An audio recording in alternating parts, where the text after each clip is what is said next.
Welcome to the Good Times I Share. Today we're going to be sharing with you a very simple chicken recipe. This is going to be chicken breasts with lemon.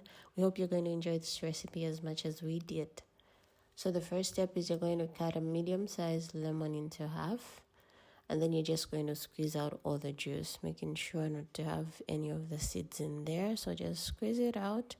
This is all the lemon juice we got from this lemon. Next step, you're going to get your nicely finely cut chicken breasts. And you're just going to cut them with flour on each side. You're going to do this for every piece, turning them carefully, making sure they're all covered with flour. Nothing should be added to the flour, just do this with plain flour. So you can see all our pieces are nicely coated with flour. So the next step, you get a nice big pan, 2 to 3 tablespoons of oil. And then you're just going to fry your chicken in there. So fry your chicken until it starts to give you a golden brown color on one side. Then it's cooked to the level you want. At this point, we haven't added any salt, so we're just frying the chicken with the flour.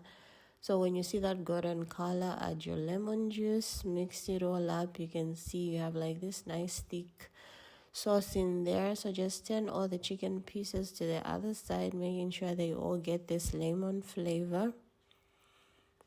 And then to cook it all together, you're going to use some broth. So you can use chicken broth, just a glass of broth. Chicken broth or just a classic broth, but this is what you use to even salt your chicken. So let it simmer down. This is what you get to have, a nice sauce, nicely cooked chicken. Bon appetito à tutti. We hope you enjoyed this. Until next time, it's bye-bye.